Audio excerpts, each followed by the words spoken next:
county leaders offer a 10-year plan of borrowing and building for the county infrastructure so that we can improve what is really falling apart. Okay.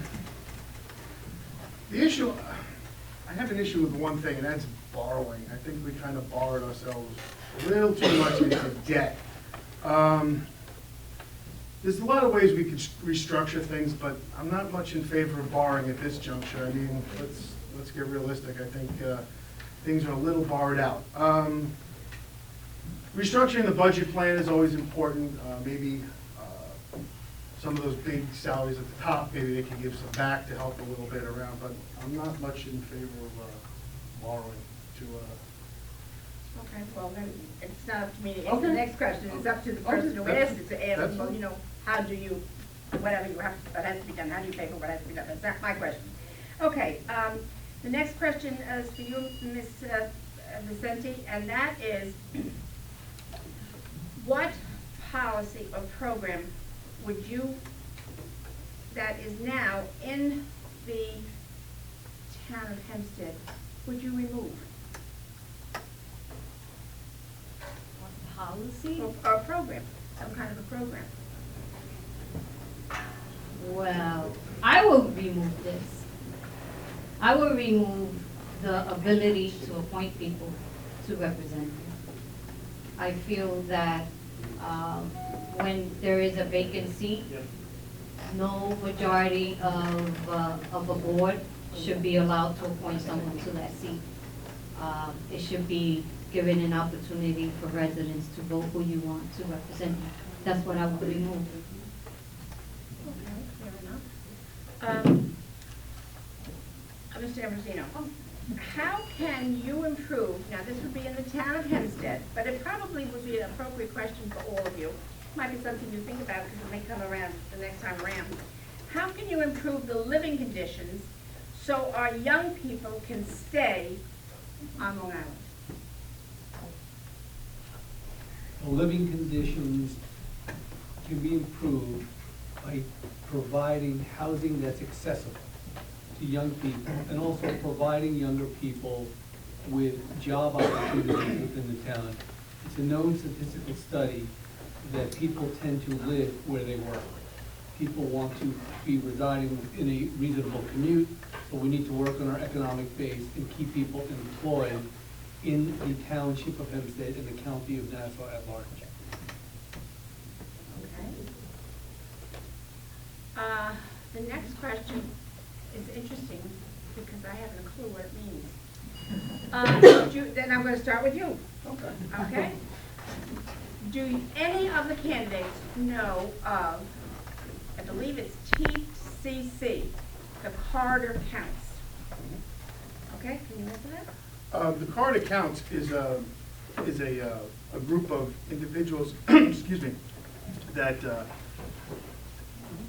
encompass a bunch of different towns along the turnpike and everything else. Basically, from people I've spoken to, it's a community-based group to try to revitalize and bring attention to issues within what they could call the corridor, Hempstead Turnpike and those areas going from West Hempstead, Hempstead, Uniondale, all down the turnpike.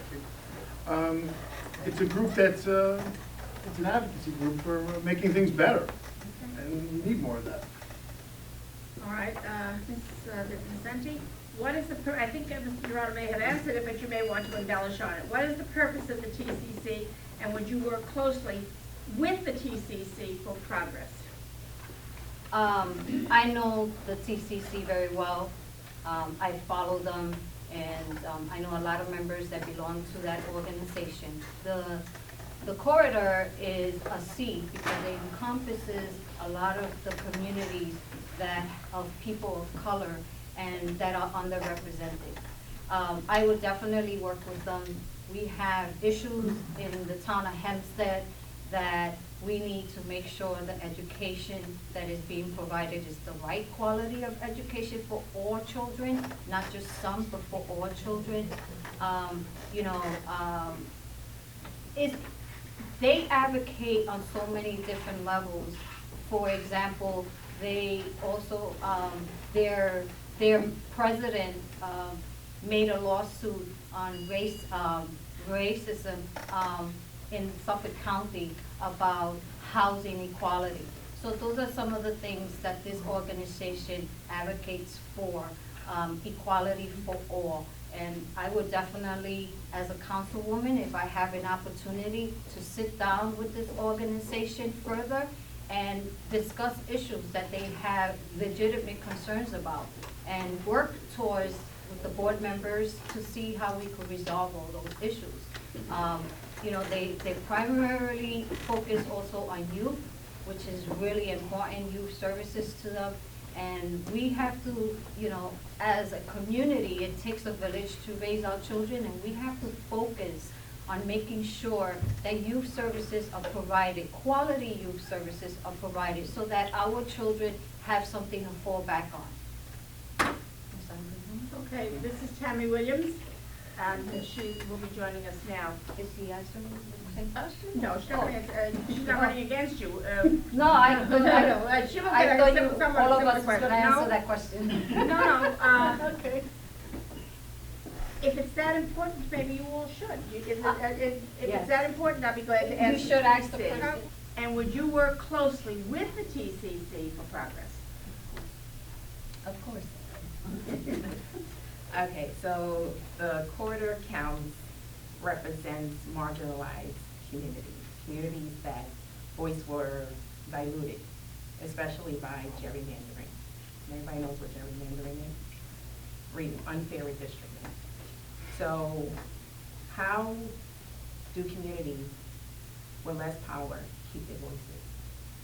We organize. Tammy, I think you might use the microphone.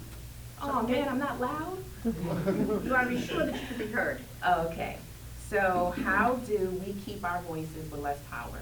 We organize, we galvanize, and we come to forums like this. So I definitely support PCC. Thank you. Okay, Mr. Ambrosino, do you want to give it a shot? Sure. Good.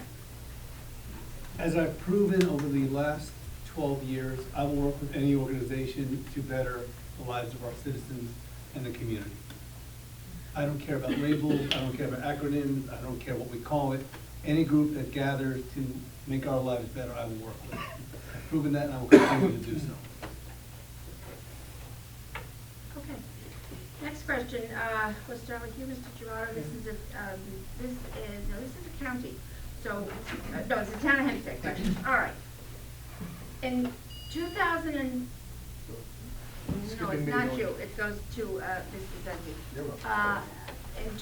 In May of 2014, the town of Hempstead approved $700,000 worth of improvements to 6 parks in the town of Levittown. Improvements include new turf fields, modern drainage systems, new concrete walkways, Roth Park, or I'm not sure if it's Roth or Rath Park, Rath Park, both the pool and the playground and the baseball and the football fields are in dire need of updates and improvements. What can you do to help facilitate major improvements in these areas? And when was the last time major improvements were made to Rath Park? Okay, well, just so you know, I'm a mother of a child who has a disability. So when we're talking about funding and trying to improve any type of parks, whether it's in the village, whether it's in the town or the county, I'm always looking for making sure that these facilities are accessible to all children, okay? If there was money spent on these parks, none of that money went towards making a playground for children on wheelchairs, which there is many of them, just like Eisenhower Park. So I feel that when we decide to spend money on whatever it is, we need to look at it closely. And as a mother with a child with special needs, that is something that I will always look at and advocate for. Because we can't just control and spend our money without making sure it's gonna gear towards everybody and all children. It's sad that this money was spent and isn't deteriorating right now. And I will work with the board members to make sure that when we advocate for something to be spent that is for everybody, all children. Okay, suppose we ask you this question because it was actually directed to you, and some of your colleagues have already answered the question. So I'll let you start, and then Tammy, I'm going to come back, no, I'm going to come back to you, Mr. O'Shea. This question is for you, Mr. Blakeman. What can you do to keep business in our town? It's not just our town here, but especially our team. What can you do to stop the spread of all these empty stores? Is there anything that the town can do? And if so, what? Well, I think there are a lot of things the town can do. First of all, we have to take a look at ways in which we can encourage our young people to stay in the community and not move to New York City and not move to other states. And one of the ways we can do that is to take a new look at various zoning. How can we zone to improve commercial districts? And we have to be very careful with that because a lot of people have strong opinions with respect to that. And in the instance of, let's say, Franklin Square, we can look at the commercial districts in Franklin Square and take a look at whether or not there's the potential to increase, let's say, housing for seniors.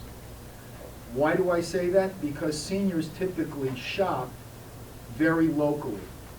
And if we could do some more housing with regard to seniors in the commercial districts, not in the residential districts, but in the commercial districts, you would have a whole new group of people there that would be able to shop locally. So I think that's important.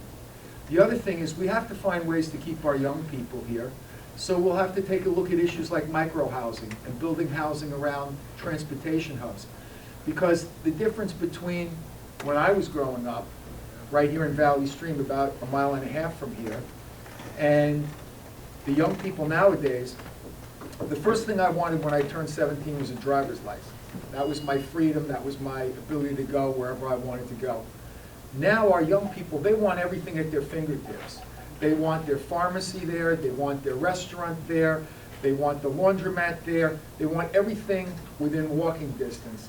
And we're seeing that they are looking to live in a more village-like setting.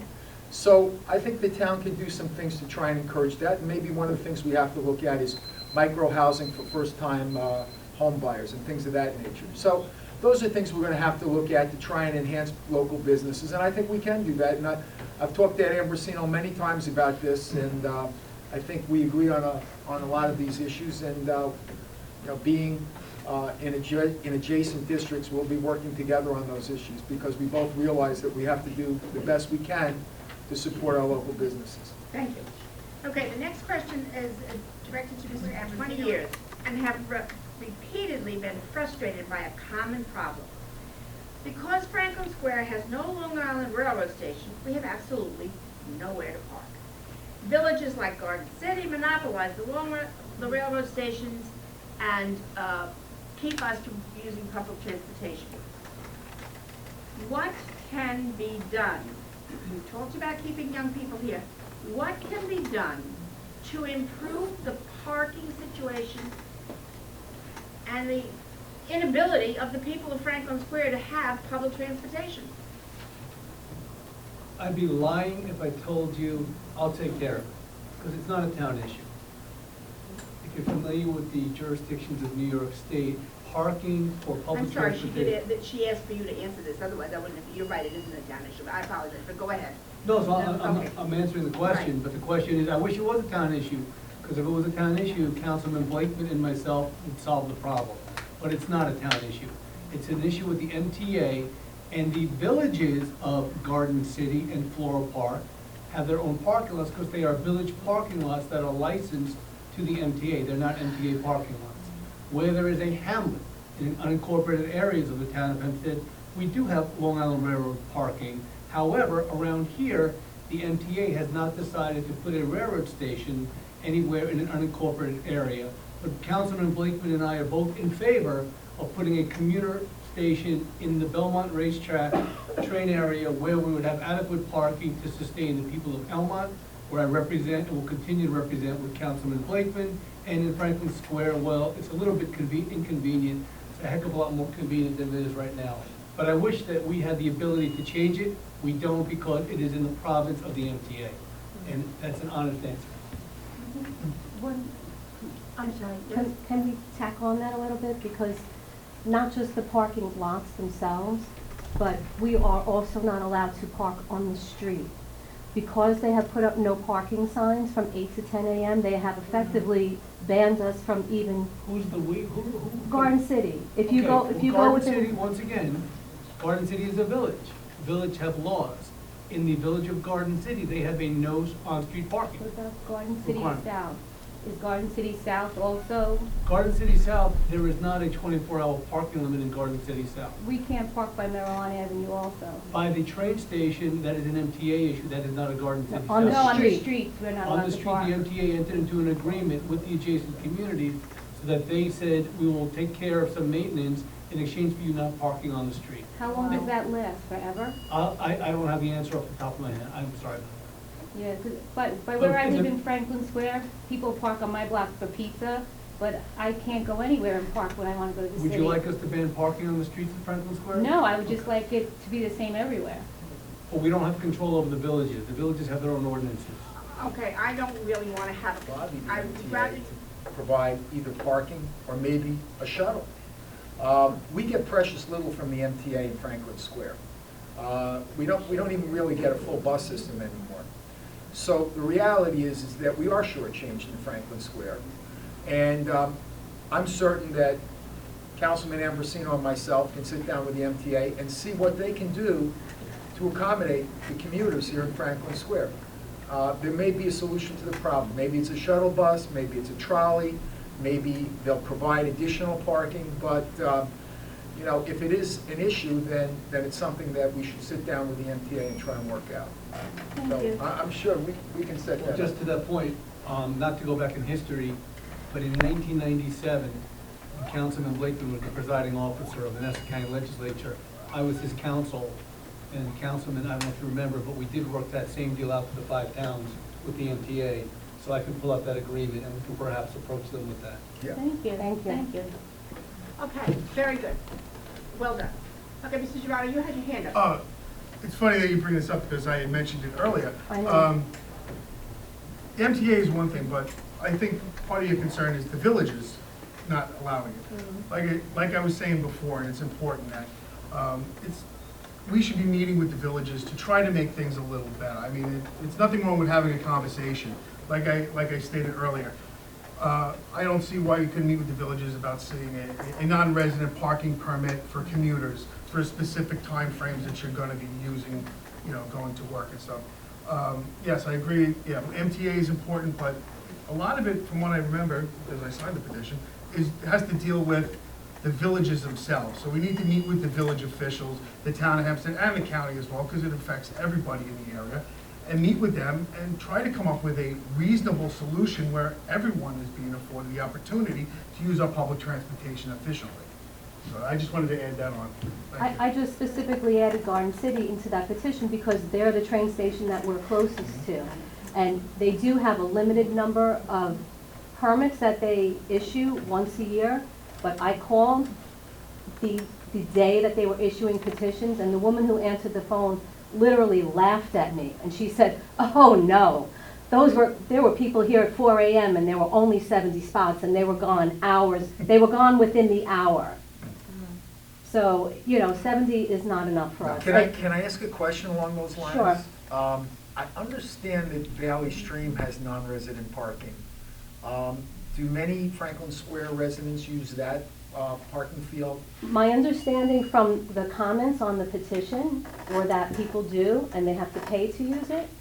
But the fact is, it's also an inconvenience. And to take it to the extreme, there was one poor woman who wrote a comment on the petition, and she said that because of the fact that her husband could not drive 1 mile and park at Nassau Boulevard like he should have been able to do, that he was parking in Valley Stream and paying hundreds of dollars a year, and during a snowstorm, he was killed driving home. And in her mind, that was not something that would happen if he was only driving a mile. We shouldn't have to go to towns that are far away when we have 5 stations right here in Garden City.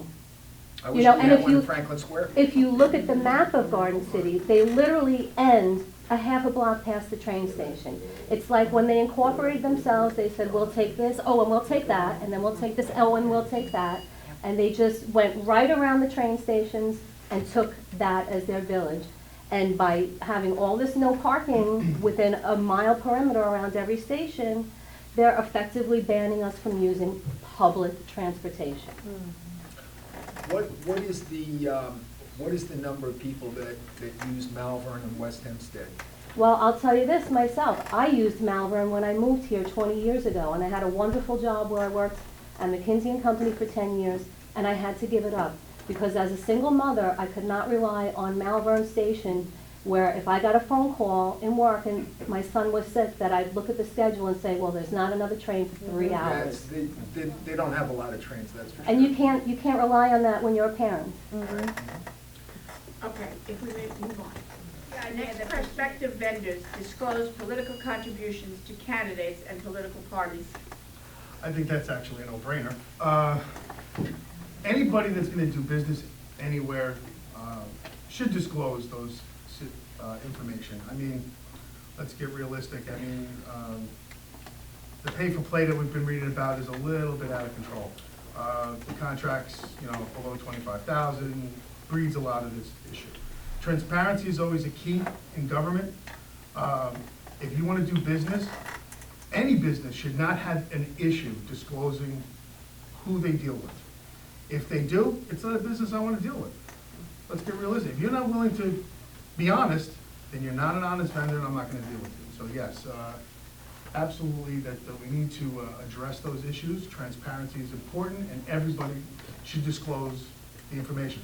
If you want the money, you got to give the information. It's very simple.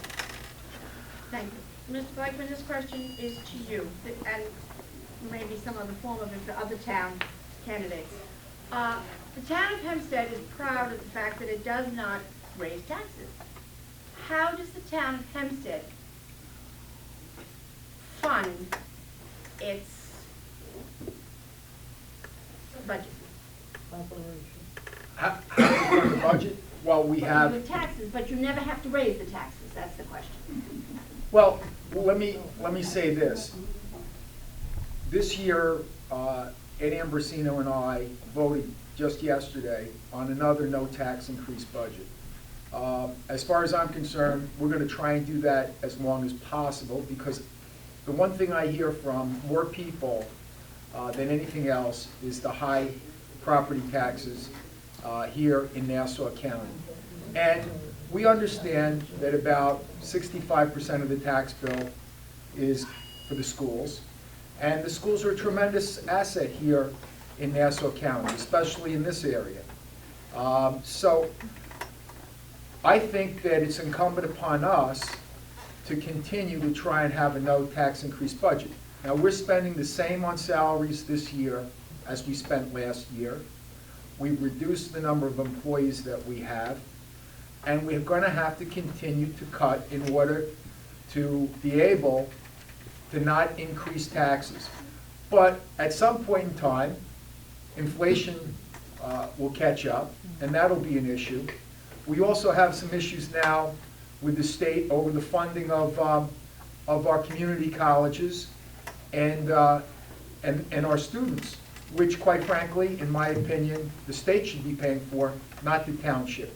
And we are trying to get a handle on that situation, because that is something that could definitely put us in a position where we would have to make tough choices. I don't understand why towns are paying for community colleges and for other universities that we have no control over. We have no say over. If they wanted to give it to us, that would be a different story. But we have people on the county level and the state level that are making decisions on community colleges, and the county's not paying, the state's not paying, the town is paying. So I think that that's a situation that should be corrected, and I think the state should be funding it, and that's something I know Ed and I are going to be working on going forward. Thank you. Okay, Ms. Vincenti? You said it was for everyone. We're ready to get back. Okay, by all means, go right ahead. I agree with Mr. Blakeman about the community colleges. It should be, not funded by the town of Hempstead. However, I disagree with him when we're saying we want to do cuts. We should have an overall of all the operations that we're doing and look at where we could have more efficiencies in all the programs and departments that we have. That's how I feel about it. So, I agree in one thing and I disagree with the other one. I don't like cutting any type of services or cutting jobs or anything like that. I think that if we look at how we are using and utilizing our money and how is it being used, we could have a better efficient program and departments and, and agencies without having to cut. Thank you. Okay, Ms. Williams, do you want to address that question, or would you like another question? We didn't do another question. Okay. If you had the opportunity to, since you're going to be running for the town of Hempstead, what one thing would you like to see the town of Hempstead do to improve the quality of life for its residents? One thing, very important to you. Well, you could do two, but, something really special. Oh my gosh. I would love, and I'm a young professional, I'm turning 34 on November 13th. I would love if untested positions in the town is available online to all my young professionals. Right now, only the tested positions are listed, which I feel is unfair. How do we know the information? Why is the information being retained? Why are those who are connected to certain individuals getting those positions? Why am I in 6 figures of student debt, like most of my friends? Why get the higher degree? Why have a master's if the equal opportunity is not presented? So as councilwoman entering into the 21st century, I will make sure that every single opportunity is available to every single person in the town of Hempstead, regardless of what community you live in, what background you are affiliated with, whatever party you're in. I don't care. You have to feed your family, and you should not have to make a decision if I'm going to feed my child.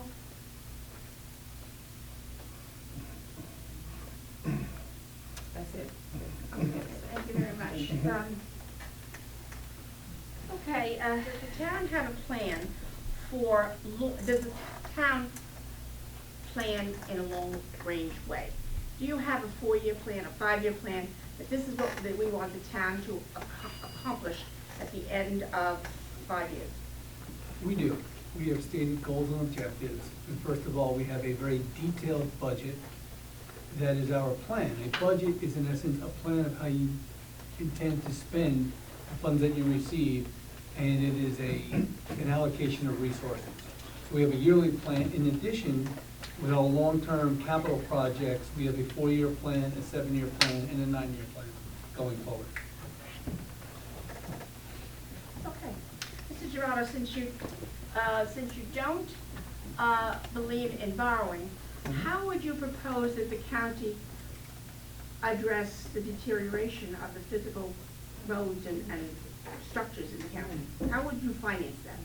Well, a lot of it has to come down to, sorry, a lot of it has to come down to really analyzing the expenditures that are going on within the county. Like I stated before, those that don't know, I'm a county employee, been with Nassau County for almost 25 years. I was frozen for 3 years, like many of my counterparts, but the county heads of the different departments, they all got their money. Give some back, let's get a plan on fixing things. The infrastructure in Nassau County in general, and the buildings are deteriorating in general, because there is no plan. This is an emergency now. We need to go and sit down and put out a plan. This building we're gonna do this year and move on from there. Funding is all gonna depend on how they choose to do their budget. I mean, but the budgets now are really kind of smoke and mirrors. I mean, they're depending on things that don't exist. They're talking about, well, these revenues that are gonna come. They don't know if they're gonna come. So to give us specific how we're gonna fund it, we need to get hard numbers. So I know specifically that we have X amount of dollars in, we can allocate to fix the roads, because let's get realistic, the county roads, after the last couple of winters and Superstorm Sandy, it's like the surface of the moon. You know, we need to do something about that. We need to really look into where the money's going. And there's a lot of outside contracting that they use to bring people in to fix things. There's not enough county employees to do it. Sometimes when you do things in-house, it winds up being cheaper than if you get a contractor outside, as we've seen through, sometimes pay their expenditures of what they use. So we're a little more monitoring and a much more hard line on where the money's going. That's, I think, the biggest issue. We don't know where it's all going. Okay, thank you very much. This next question, and it will be the last question, is for the 4 Town of Hempstead candidates. It's a hot button question. Bill, will you give each of them 1 minute to give this answer so that they'll have time for this summation? The question is, the town of Hempstead spends millions of dollars on mailings. What can be done to reduce the cost? Stop it. Can I go first on that one? Because it's annoying. Sure, go ahead. Okay. How many trees are we cutting down? Let's be realistic. I sat down with the union, the local union. I walked through their building and I saw beautiful articles on all the work that they do.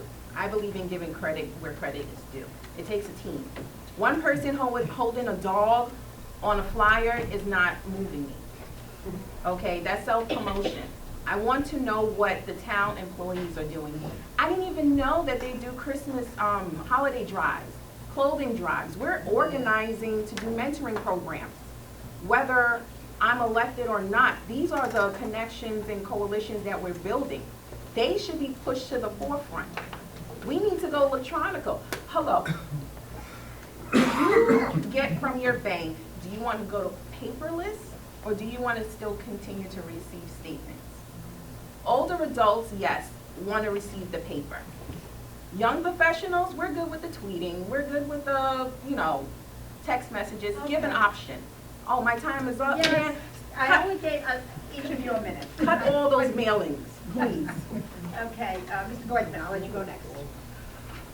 First of all, at some point in time, I think we will be able to, but right now, most people that live in this district get their information through the mail, through flyers that we send, not on frivolous things, on hurricane information, on child seat programs that we have to keep children safe, on where they should go and what they should do in the event of an emergency, when there are local festivals. I have people walk up to me every day and thank me for reminding them that there was a local festival. Thank you for reminding me that on this day, the town of Hempstead is participating in a recycling program and they get to bring batteries and things that they shouldn't dispose of through the regular means in an environmentally safe way. So I think the communication has to be there. People want to hear from their government and they want to know what's going on in the community. So I don't apologize for that at all. Thank you, Mr. Goldman. Mr. Sensi. We receive at least 25 mailings about issues in this community. Now, I am for making sure everybody gets the information that they need. And just like Tammy, I believe that we could do this in a more efficient way. Efficiency is the answer to everything that's going on in this government. Efficiency. We could have the email option, but we also could have the option of mail, opt-out mail, where residents have the opportunity to say, I don't want to receive your mailing, send it to me by email or don't send it to me. we should allow residents that option. Right now, we do not. So as everything I've been talking about is about efficiency, and we need to do better. Thank you, and Mr. Ambrosino. My goal is to increase communication. I want to aggressively, and we have adapted technology to assist in communication. However, I don't stand in the minds of the people. We have a huge percentage of the district I represent, and will continue to represent, who like to receive mail. When that changes, we will adapt to those changes. And as society changes, we will adapt. But right now, I'm in favor of more communication because I'm proud of the work that Councilman Blakeman and I do at the town of Hempstead. Would you like to chime in, Mr. Gerardo, and add your 2 cents on it, so you can all have an opportunity to talk about mailings? Absolutely. Okay, it's very simple.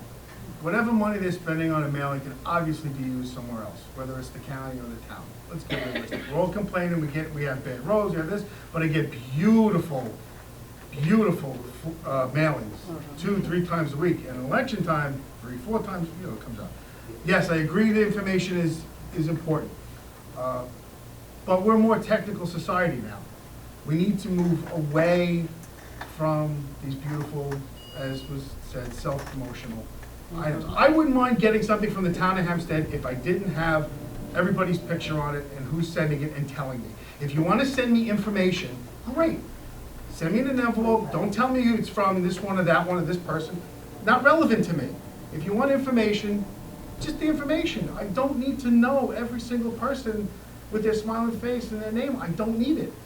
Tell me where the thing is, I'll be there. Simple. Okay, thank you. Now, you have, I can't. I just want to make a very short statement. I saw you, Ed.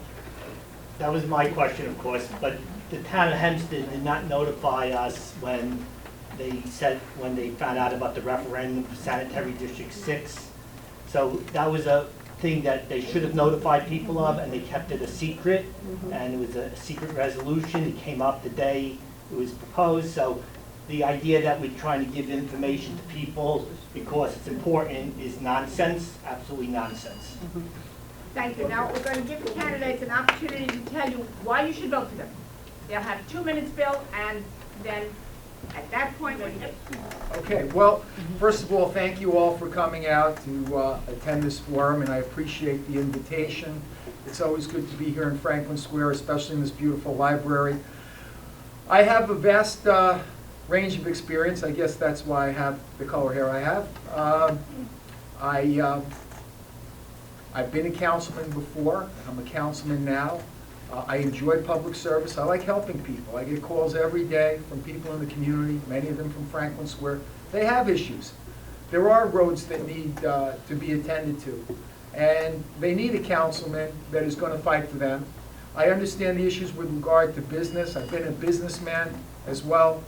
I understand transportation. I was a commissioner of the Port Authority of New York and New Jersey for 7 years. I understand county government as well. But more importantly, I think that we have to strive to achieve to a better level in running the county more efficiently, in providing services in a more efficient manner. We agree on that. And I think we are striving to do that each and every day. And I think that we always have to be mindful of the taxpayers' dollars and how we spend those dollars. But there's a lot of things we have to do. There are things in Franklin Square that we have to do, working with the Chamber of Commerce, with the Historical Society, with the senior citizens, with our veterans associations, and pull the whole community together and make it a better community. Franklin Square is a great community. And by the way, the high schools and the middle schools and the elementary schools, they're all resources in this area. And they all have strong foundations as well. And I have a history of working together with all those organizations and doing what's best for the community and letting people be heard. We don't agree on everything. We're not going to agree on everything. But the fact of the matter is that I have a track record of providing those services and being available and fighting for the people. I don't care whether you're Republican, Democrat, Independent. I don't care what your religion is. I don't care what your ethnicity or your race is. You come to my office, you get results, and I will continue to do that. Thank you very much. Thank you. Mr. Setti? Hi. Well, let me just say this. I don't have a title like Mr. Blakeman does, council member, never held any of those titles.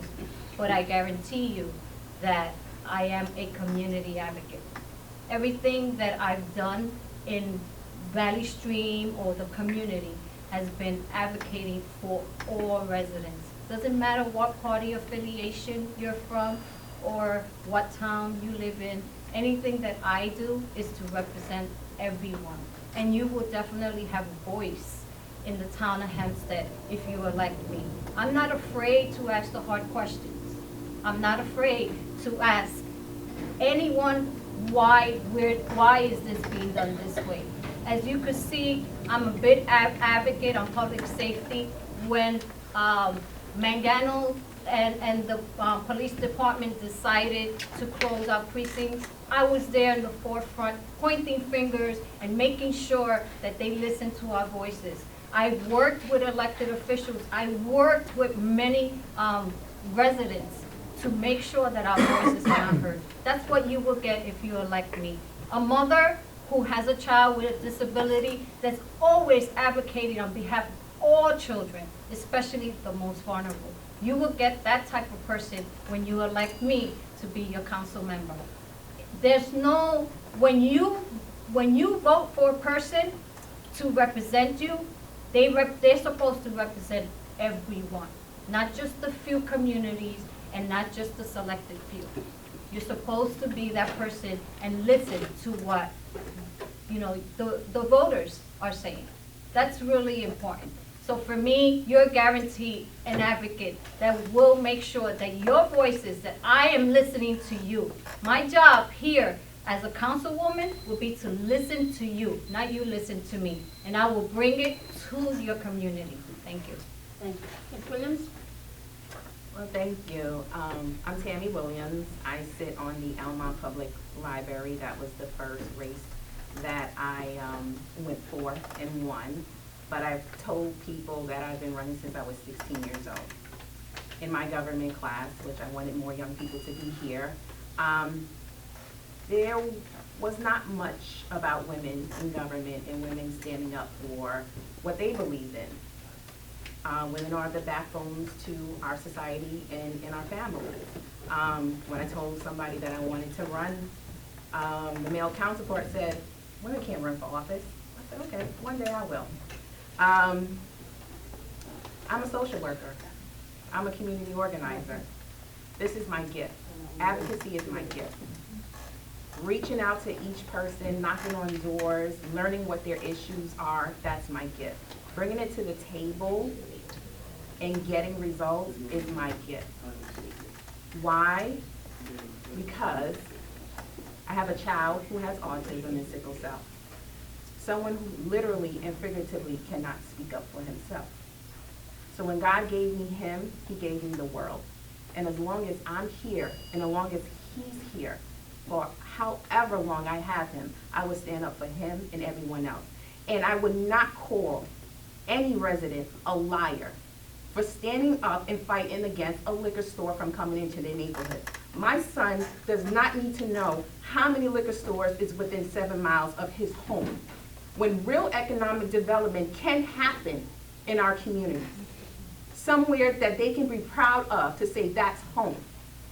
I don't have to follow the trend that is on television telling me that's what you need to be, because that's not what his mother is raising him to be.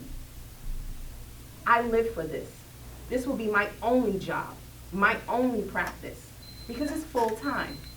You guys are my full time, and I will represent you with all my heart and soul. It's time for new representation for all. Thank you. Thank you. Mr. Ambrosino? Thank you very much. I just want to recognize County Legislator Ben Muscarella is here. We've got a budget hearing. Sorry?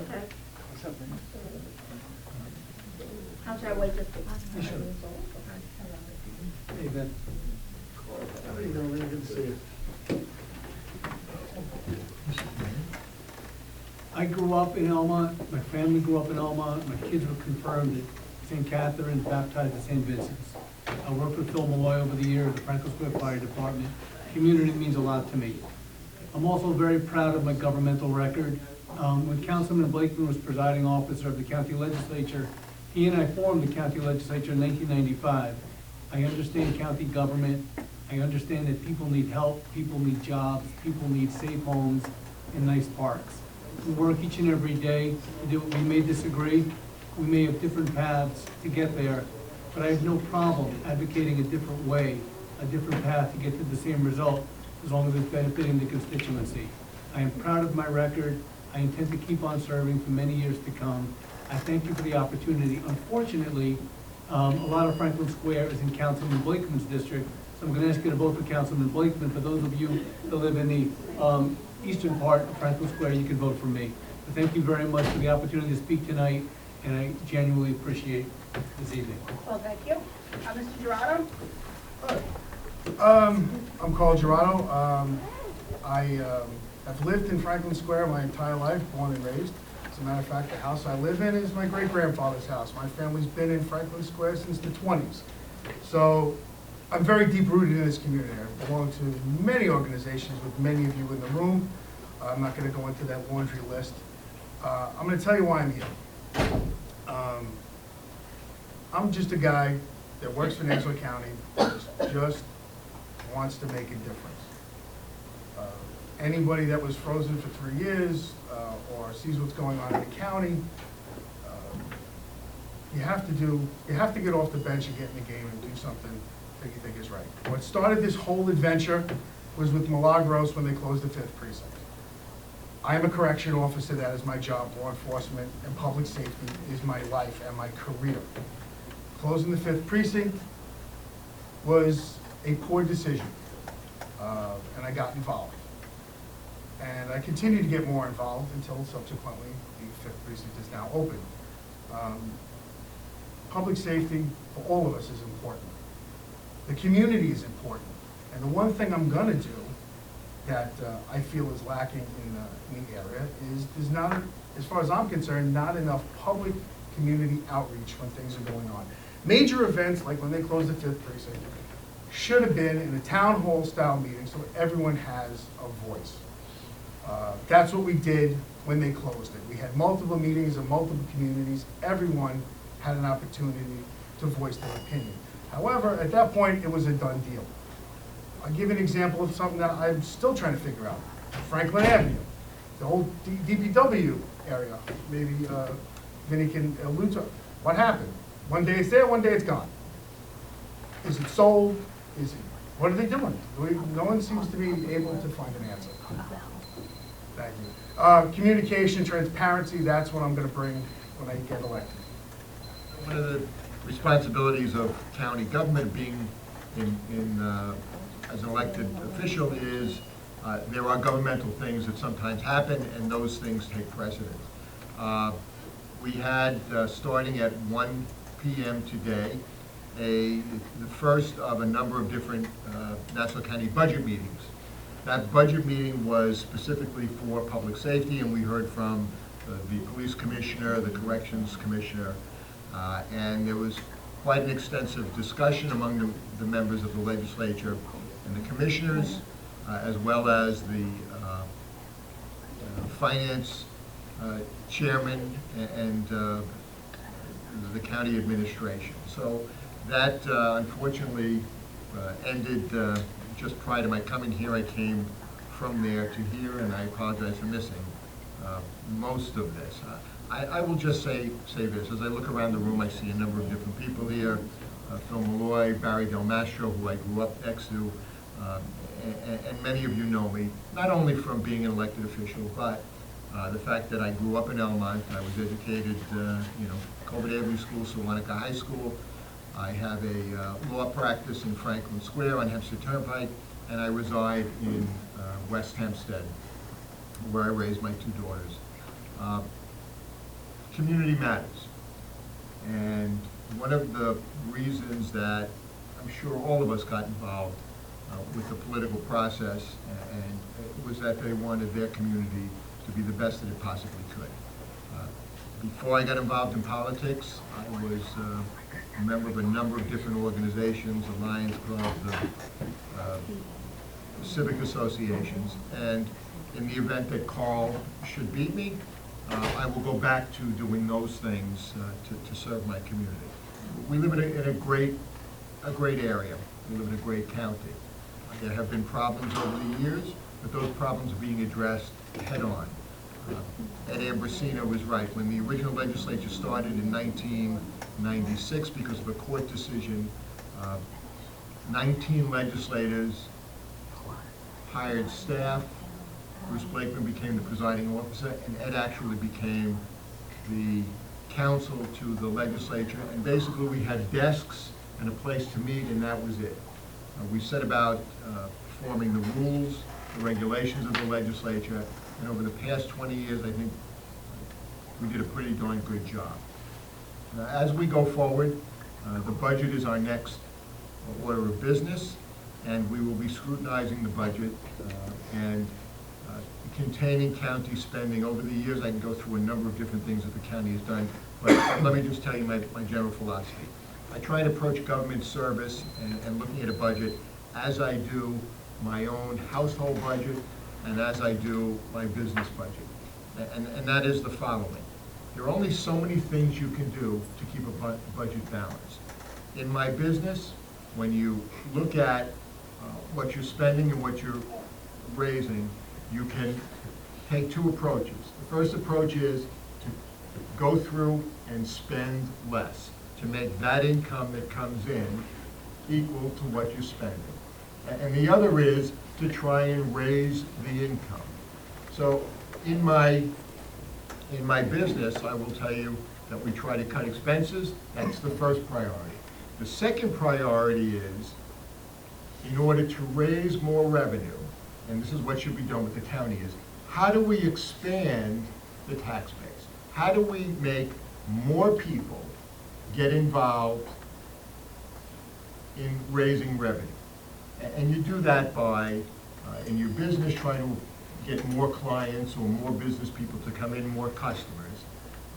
Failing that, the other thing to do would be to raise fees, raise taxes. That's a scenario that I have wholeheartedly resisted in my service, my public service. I think that's not the way to go. I think what happens is, in county government, we have vast resources in Nassau County, starting with a very educated workforce. And that workforce can lead to the bringing in of different industries. County Executive Mangano, we're redeveloping the hub property by Nassau Coliseum. One of the things that he has done is attracted Sloan Kettering Hospital to come here, to open up a cancer facility.